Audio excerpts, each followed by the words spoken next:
3 days, 3 consecutive enhanced risk alerts. One pattern that keeps getting worse, and today is the day forecasters have been circling on the calendar all week long. Ohio Valley. High risk, EF2 or stronger. Baseball-sized hail, winds past 70 miles per hour. Nobody is ready for what this afternoon brings. And if you are in the threat zone today, this is the forecast you need to hear. And here is the part that stops you cold. The very same system bringing tornadoes to Ohio and Kentucky today is going to pile over a foot of snow on North Dakota before the weekend is over, while the southeast drought keeps getting worse because every drop of rain tracks north of Georgia again. The Ohio Valley hasn't seen a high-risk designation like this since April 2011, and when the Storm Prediction Center uses those words, it means a significant tornado outbreak is not just possible this afternoon. It is the expected outcome for central Ohio, Kentucky, and western West Virginia. Columbus, Ohio, at 68 degrees Fahrenheit, is already under a tornado warning with a dark and threatening sky closing in from the west Cincinnati. At 69 degrees Fahrenheit has a tornado emergency issued with a supercell bearing down, and Louisville at 70 degrees Fahrenheit and Lexington at 71 degrees Fahrenheit are sitting in the direct path of rotating storm cells that could produce EF2 or stronger tornadoes before tonight is over. Good grief here is what EF2 actually means on the ground, that is the intensity level where well-built homes begin suffering major structural damage. Exterior walls collapse, roofs are torn clean off, and vehicles are rolled or tossed, and forecasters are not ruling out EF3 range in the strongest supercells firing across the Ohio Valley this afternoon. Charleston, West Virginia at 74 degrees Fahrenheit is watching the sky darken rapidly with a significant storm complex approaching from the west in Pittsburgh. Pennsylvania, at 72 degrees Fahrenheit is on the eastern edge of this system, where the squall line pushes through tonight with a flash flooding threat as storm totals push well past 2 inches on ground that is already completely saturated. If you are in a mobile home anywhere across Ohio, Kentucky, or West Virginia today, do yourself a solid and get out of it. Right now, mobile homes offer zero protection from an EF2 or stronger tornado, and the main severe weather window is this afternoon and into the evening. So please move to a permanent structure before these storms arrive at your front door. Think about Beverly, a retired nurse in Columbus. Ohio, she says the combination of upper 60s temperatures, high humidity, and the way barometric pressure has been dropping since this morning tells her this is the real deal.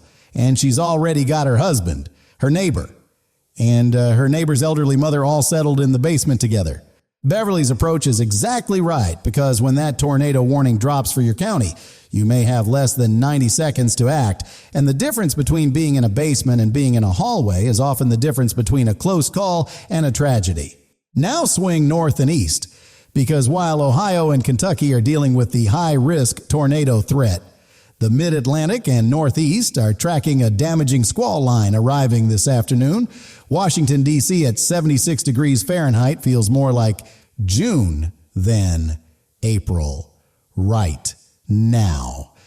And that warmth is loading up incoming storm cells with the exact kind of explosive energy that produces widespread wind damage and urban flooding. Philadelphia. Pennsylvania at 74 degrees Fahrenheit is preparing for wind gusts that could top 60 miles per hour tonight. Richmond, Virginia at 78 degrees Fahrenheit has temperatures warm enough to fuel serious storm development, and Baltimore.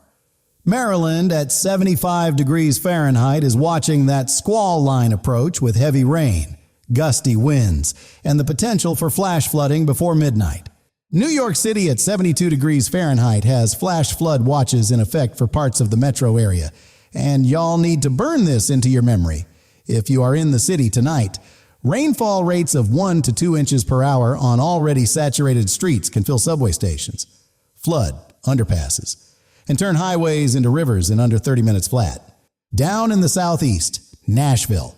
Tennessee at 78 degrees Fahrenheit is tracking severe thunderstorms with straight-line wind damage potential. Memphis at 75 degrees Fahrenheit is already dealing with heavy rain and flash flooding near the river in Atlanta. Georgia at 80 degrees Fahrenheit has strong thunderstorms firing in the afternoon heat with significant lightning and gusty wind threats continuing through the evening. Drop your city and state in the comments right now, because this system is hitting Columbus at a completely different time and a completely different threat level than it is hitting Atlanta or Philadelphia. And we want to give you the most accurate local timing breakdown for your specific corner of the country.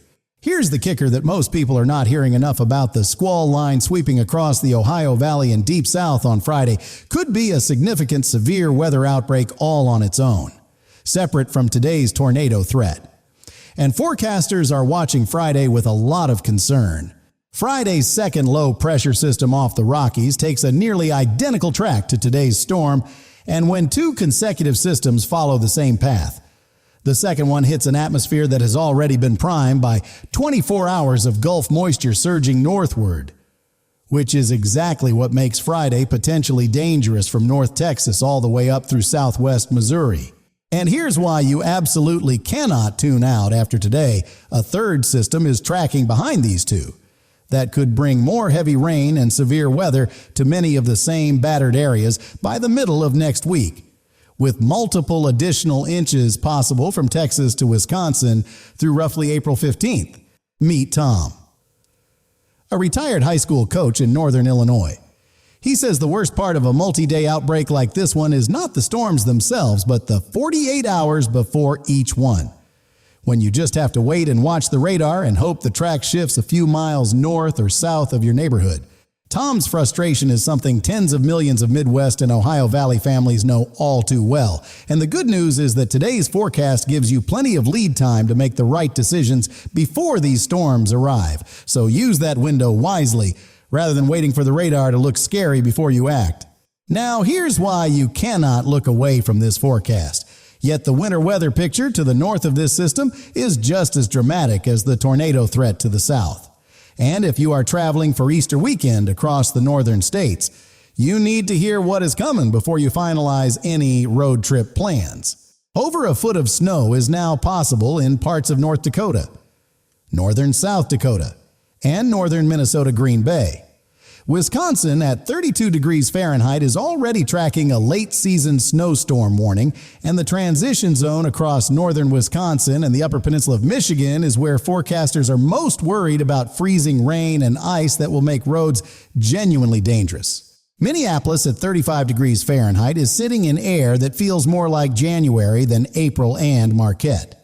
Michigan and the areas near Lake Superior are in the zone where the worst ice accumulation is expected, with travel potentially becoming impassable for extended periods as the storm system pushes east through Thursday and into the Easter weekend.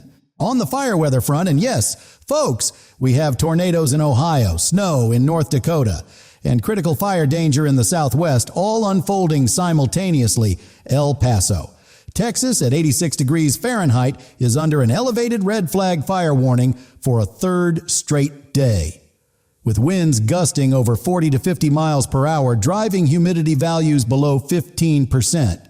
Albuquerque, New Mexico at 72 degrees Fahrenheit has the same critical fire weather conditions running through today. Tomorrow and Friday in the Texas Panhandle around Amarillo and down toward Midland is locked and loaded for the worst fire danger, because 3 consecutive days of wind, heat, and single-digit humidity creates exactly the conditions where one spark turns into a catastrophic wildfire in minutes. Now, let's walk through the timing breakdown for today's Ohio Valley threat. The most dangerous severe weather window covers roughly a 200-mile corridor centered on the Ohio River, with the peak threat from mid-afternoon through about 10 p.m. tonight, and storms capable of producing baseball-sized hail and violent long-track tornadoes during that entire window. Cleveland at 66 degrees Fahrenheit is preparing for a damaging squall line and hail threat. This evening, Indianapolis at 55 degrees Fahrenheit is tracking the approaching system from the west, and Detroit at 42 degrees Fahrenheit is behind the frontal boundary tonight. But lake effect snow will develop on its northern and eastern shores as cold air pours in behind the storm, which is one more thing this system is doing simultaneously. Now let's talk about the rainfall picture. because flooding is going to be the hazard that outlasts the tornadoes and the hail by days. Multiple inches of rain are expected from Dallas and Fort Worth all the way to Green Bay as these two systems work through this week. And river communities along the Ohio, the Wabash, and the Missouri River need to be watching gauge levels, not just radar. Kansas City at 52 degrees Fahrenheit has saturated ground from last night's storms and zero capacity for additional rainfall, and when a second round of 2 to 3 inches falls on ground that is already completely waterlogged. You do not need a river nearby to flood your neighborhood. You just need one storm drain that cannot keep up with the pace of incoming rain. And here's a number that flat out puts this week's rainfall in perspective between today and approximately April 15th. Some areas from Texas to Wisconsin could pick up a total of multiple inches on top of what has already fallen, which works out to close to 2 full months worth of average April precipitation landing in under 2 weeks. Meet Sarah, a retired bank manager in Louisville, Kentucky. She lives 3 blocks from a creek that flooded twice in the past 5 years. And she told her daughter this morning that she is not waiting to see what the creek does tonight. Important documents are already upstairs. Her car is on higher ground, and she is staying home watching radar all evening. Sarah's proactive thinking is the right mindset for every river community tonight, because flood stage on smaller creeks and tributaries can go from normal to dangerous in 2 or 3 hours during a heavy rainfall event, and waiting until you see the water rising to make decisions is almost always too late to protect what matters most. Now, straight talk on what is happening away from the main threat zones tonight. Dallas at 81 degrees Fahrenheit and Chicago at 40 degrees Fahrenheit are both getting a relative break. And Los Angeles at 75 degrees Fahrenheit is genuinely beautiful this afternoon, but do not get too comfortable if you are in those cities, because Friday's system is already building. Wichita, Kansas at 58 degrees Fahrenheit is quiet today, but will be squarely in Friday's severe weather path. Tulsa, Oklahoma at 70 degrees Fahrenheit is warm and watching the western sky, and St. Louis at 56 degrees Fahrenheit is in the aftermath of yesterday's storms, but needs to be weather aware again by Friday afternoon as the second system arrives. Meet Harold, a retired postal worker in Lexington, Kentucky. He's been watching weather his whole career because he drove through everything. And he says this afternoon's sky looks exactly the way it looked back in 2012 when a bad tornado outbreak hit the area. So he called his church friends this morning and made sure every single one of them has a shelter plan before the afternoon rolls around. Harold's habit of picking up the phone and reaching out before the storm hits is exactly what emergency managers wish more people would do, because in a high-risk event like today, the warning might only give you 60 to 90 seconds between the alert on your phone and the time a tornado is actually at your location.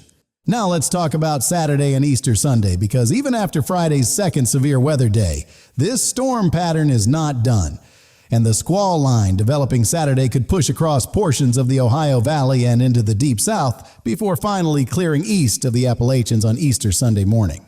For anyone traveling for Easter Saturday, April 4th is the day you need to plan most carefully, because the squall line sweeping from Texas through the Midwest and Ohio Valley Friday night and Saturday morning could produce damaging winds, some large hail, and embedded tornado threats across a wide area that includes Tennessee, Kentucky, and southern Indiana heading into the holiday.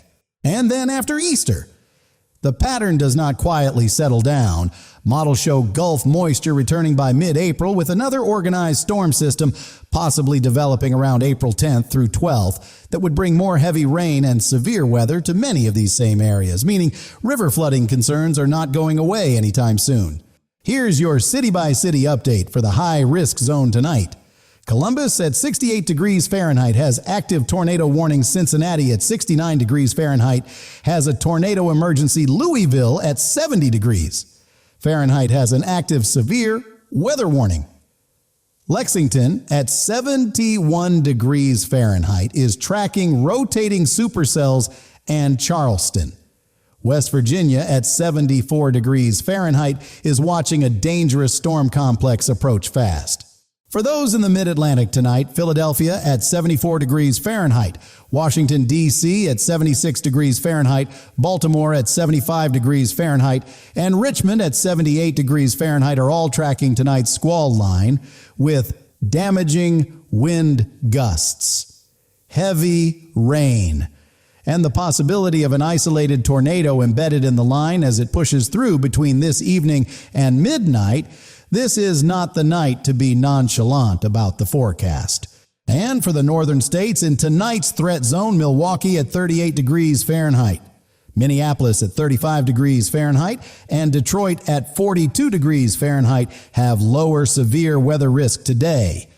But the winter weather threat on the backside of the system is roaring back in a big way.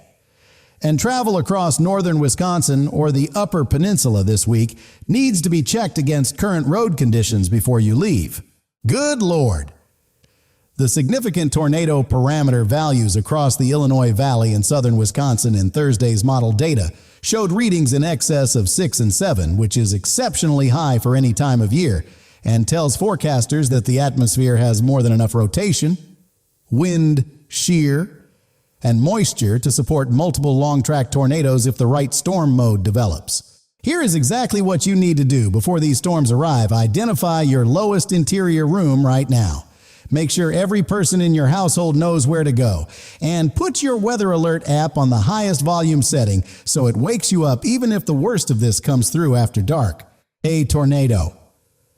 Warning means rotation has been confirmed and it is heading your way. That is your signal to act with zero delay.